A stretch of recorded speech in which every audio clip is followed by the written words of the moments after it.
Азыр мына Евразиясы өтүп атат, тиякта. Дүйнө өзгөрүп баратат, бир эмес 3 ордо түзүлгөнү турат.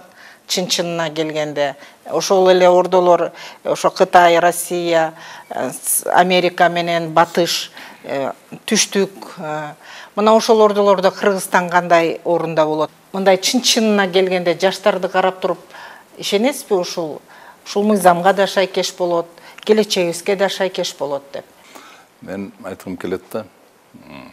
Мен эгер тарыхты алып келе турган болсок, 3000 жылдын ичинде жана геосаясий, дүйнөлүк геосаясий борборлор өзгөргөн жок вообще. Ошо ойдан эле турат. Просто мураскерлери башка болуп атат да. Мисалы 3 жыл миң, даже 5 жыл миң жыл мурун деле 3 эле борбор болгон геосаясий. Биринчиси Кытай, ошол эле Улуу Кытай деп коебуз. Экинчиси Улуу Талаа, үчүнчүсү Рим. Улуу Рим.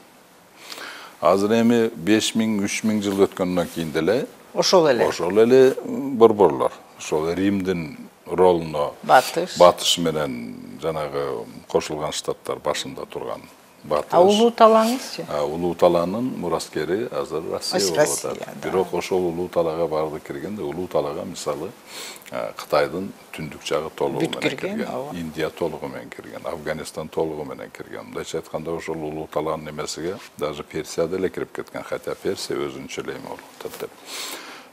Ошондуктан мындайча айтканда, бирок Россиян эмнеге үчүн мындай өздөрүнү Улуу Талаан мураскер экен деп таппай атат да бүгүнкү күнгө чейин.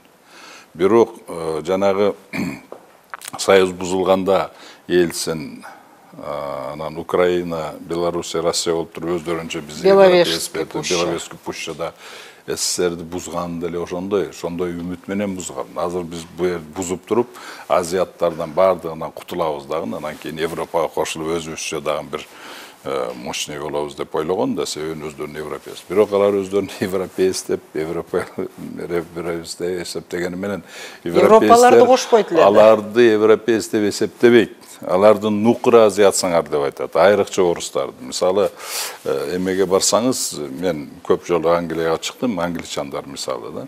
Алар айтат, биз орус менен барганбыз да, мен жетекчимен, орус кишимен. Ал кишини айтып, ай, буга караганда сен больше европеецсиң деп атпайбы мени.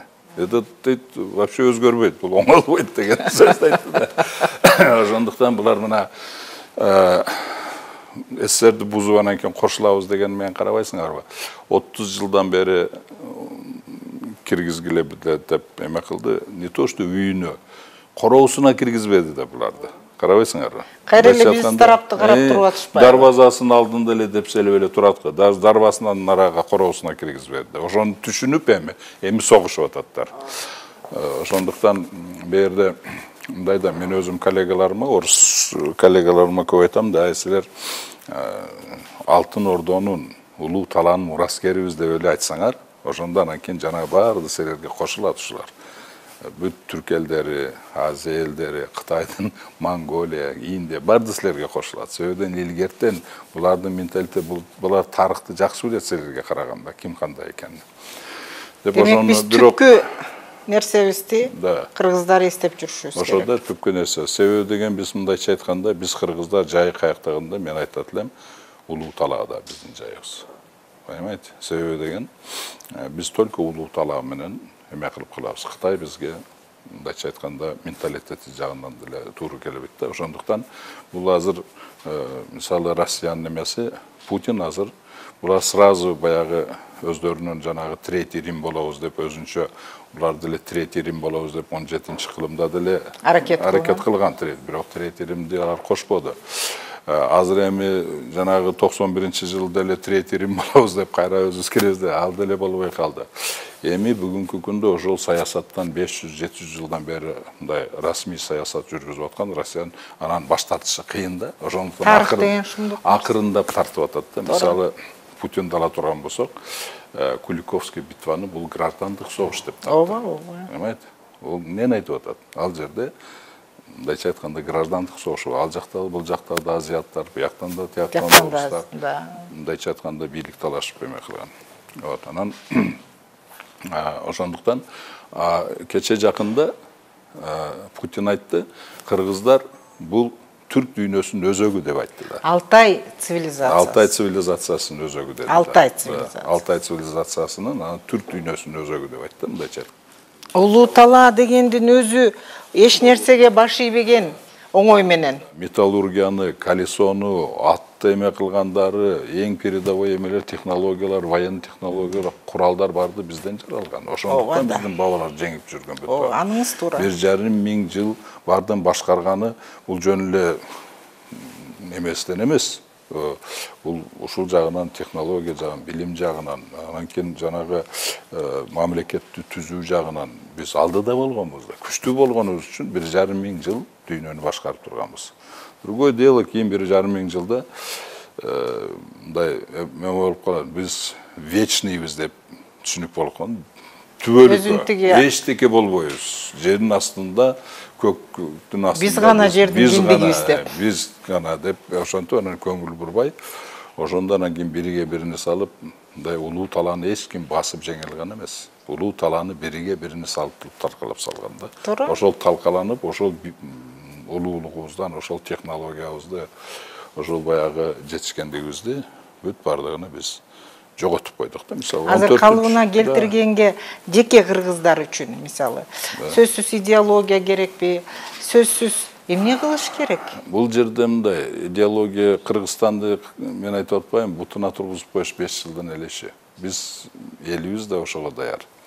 Байлыгыбыз да достаточно, территориябыз да достаточно. Анан кийин мындай эмебиз, мындайча айтканда, кыргыз эли бул жоокер эл.